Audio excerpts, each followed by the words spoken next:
Hey, beautiful people. This is Aiysha with Life, Love, and Lessons. I am back. I'm ready. Um, I know the last few episodes have been very heavy, so I am back to some more of the lightness. Um, like I said before, you can't have one without the other. It's like the yin and the yang. So, just as much as I love to talk about life and love and happiness and joyful things, there are times that we do have to talk about the things that are not so pleasant. But let's get back to the pleasantries though. So today we are talking about love and your love language. So what is your love language? That's what I want to know. So let's get into it.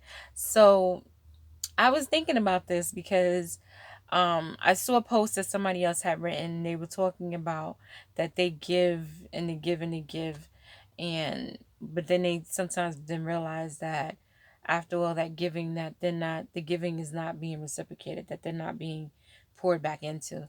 Um, but I think that, to me, that brought up a very important question. And the question that came up in my mind was, well, what is your love language? So we all have different love languages, right? I think that, some of our love language is about giving and constantly pouring into somebody. Some of our love language is caring for others. Some of our love language is being extremely affectionate, or, saying really nice things and giving compliments.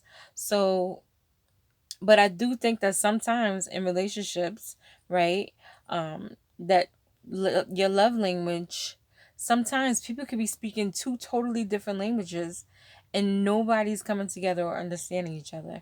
And so that can make for difficult communication. That can make for difficulties as far as how you interact with the person that you're dealing with, right? So, I want to think about what is your love language, and do chime in, you guys. I want to hear, what is your love language? What are you saying? What are you doing?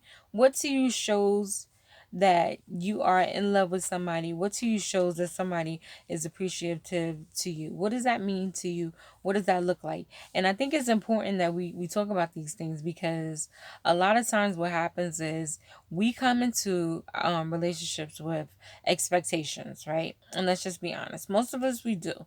Most of the time we're not going in with a blank slate, even though, as much as I like to think that I do this, I give everybody a blank slate, and kind of just wipe the slate clean for everybody. However, there are things that you do expect.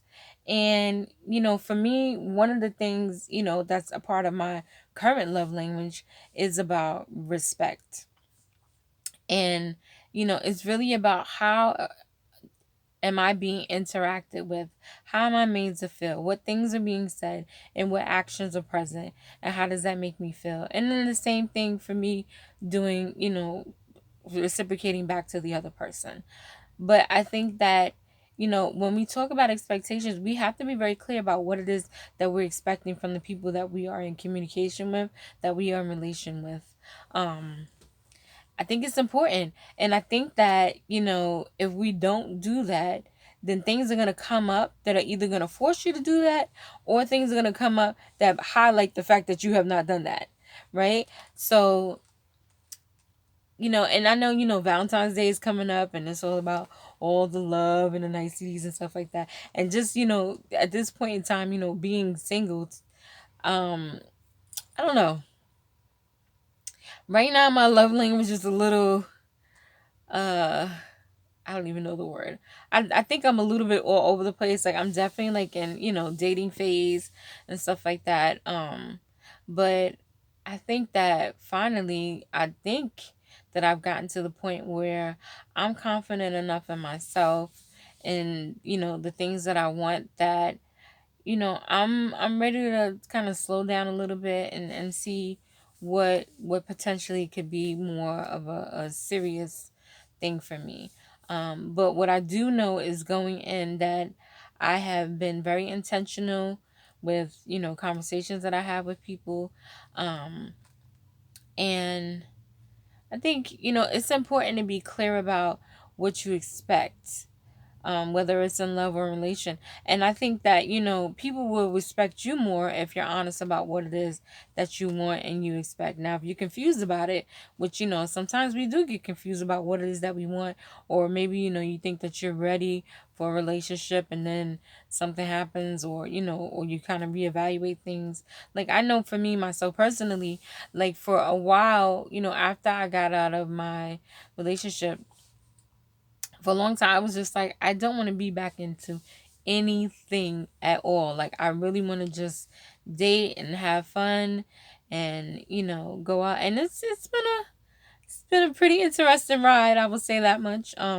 Dating nowadays to me is very strange to say. I mean, the love language, the language that's relevant right now is just very different.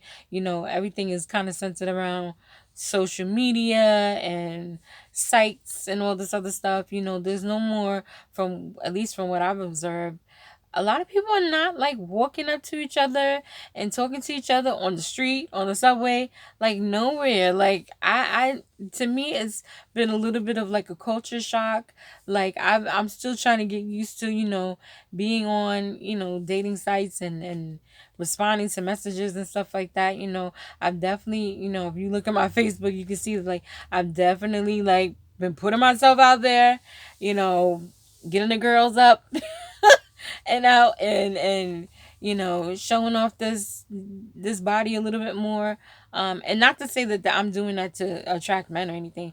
I'm just saying that, like, I definitely am putting myself out there. But of course, when you go on these sites and stuff, people want to see what you look like. And the funny thing, the feedback that I've gotten from a lot of the males is like, if you only have headshots on your profile, like, it's a no-go, because people want to know what you look like. I mean, that's just the bottom line. That's what people generally see when they first see you, when you're interested in somebody. Is what you attend to, the physical. So I mean, it's not the end all be all, but usually people are gonna talk to people who they are physically attracted to, and that is just how it is. So it was a little strange for me in the beginning, because I had a little profile on a popular site, and I had maybe a few headshots on there, didn't really put any body pictures on there. Then people constantly asking, like, and I'm just like, okay, now, I've definitely, assimilated a lot more and have put myself out there a lot more. I think that I'm one that's been, you know, for a minute, I have not been the most comfortable in my skin. But at this day and time, right now at 43 years old, I'm pretty much comfortable with who I am. Yeah, I do have flaws like everybody else. There's shit that I don't want people to see. These roles, these roles need to stay hidden most of the time. So I'm not the one that's gonna be out there with a two-piece on. But am I comfortable enough to, you know, be with myself, by myself, as you say, be just naked with myself? Yes, I definitely am able to do that. And I like what I see most of the time, and of course there's things that I want to work on, and I do. I'm out in these streets, I'm here. You might catch me on the boardwalk jogging once in a while, or but one thing that I pretty much am who I am, and you pretty much, whatever you see is pretty much what you get. I don't put on airs for anybody. I used to be a people pleaser. I'm not a people pleaser anymore. I might be a people pisser offer sometimes, saying shit that people don't want to hear, or feel uncomfortable about. But at the end of the day, I am pretty much an open book. I feel like you can ask me anything. So yeah, so if you do have a burning question, please feel free to ask your questions, and I will definitely answer. If you have a topic that you're burning to talk about, please feel free to do that as well. Because like I said before, I do want to make this a collaborative thing. I do want to keep this going and really make this about the lessons in life. So that is my question to you guys. I'm getting back to it, and I know I tend to do that. I veer off topic sometimes, but the gist of the conversation was really about your love language. So what is your love language? That's what I want to know. That's what I want to hear about. Let's talk about it. And then maybe let's have a part two. Let's have a part two discussing love language and what lessons we can learn from what love languages that we are using. But just to close out, I think, basically, I think my love language is really just about me being me, about me expressing myself in the best way possible, about and bringing to the table, I spoke about this before, about coming to the table as whole as possible, so then that way we're both able to sit at the table and we're both able to eat and we're both able to walk away satiated. I think that's important when you come to the table, when you want to be in relation with other people, especially of romantic nature.